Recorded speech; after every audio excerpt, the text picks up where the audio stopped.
Well, welcome back. This morning, we're learning more about the amount of money raised to help the families of the 19 Granite Mountain hotshots that were killed fighting the Yarnell Hill wildfire.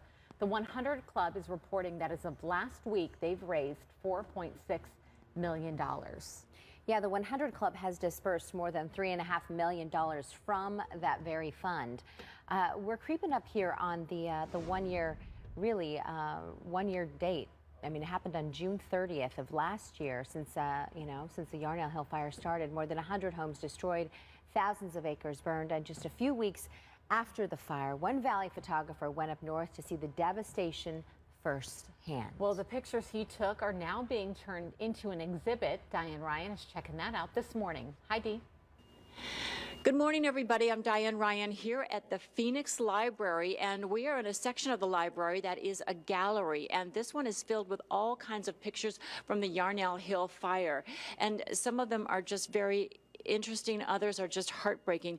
The person who photographed all of these pictures is George Burke. He is with me this morning, and you went up there 25 days after the fire. Tell me why you did. Well, at the time, I was working at the Arizona Republic, and I wanted to replicate something that I actually had done at a previous job, which was at the New Orleans Times-Picayune. That was immediately after Katrina. And that was that we tried to put together this series of stories and graphics that showed several neighborhoods and how they changed after the storm. That we followed a few different blocks of different ethnic groups and different financial groups to see through the next few years how they would adapt and change. And is that why you went up?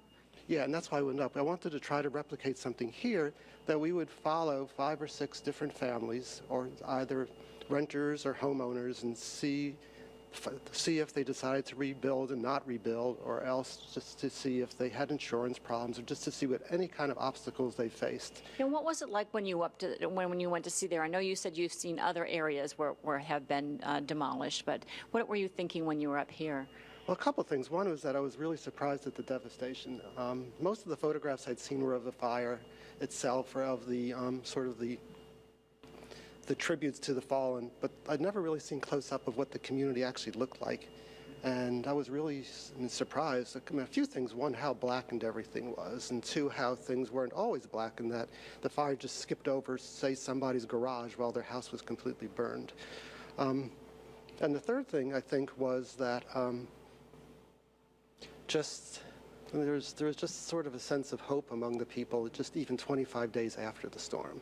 So what are you hoping? Sorry, the storm, the what are you fire, hoping? yeah. Yeah, what are you hoping when you put up these pictures? What are you hoping people will say and do when they see them? Well, they'll see that Yarnell was an absolutely beautiful place. And people went there from Phoenix just to get out of the heat and to get out of the hustle bustle, but it was a beautiful place. And you can see why people wanted to live there, and how they're going to want to continue to live there against so many different odds that they have at the particular time, or at this time, at 25 days after the fire itself. Well, thank you so much for talking to us. There's some beautiful pictures and also some very sad ones as well. And as we were saying, that it's going to be in this gallery here at the Phoenix Library from June 17th to August 12th. So it's free, so you can come on in and take a look and think for yourself what you see about these pictures. Back to you guys.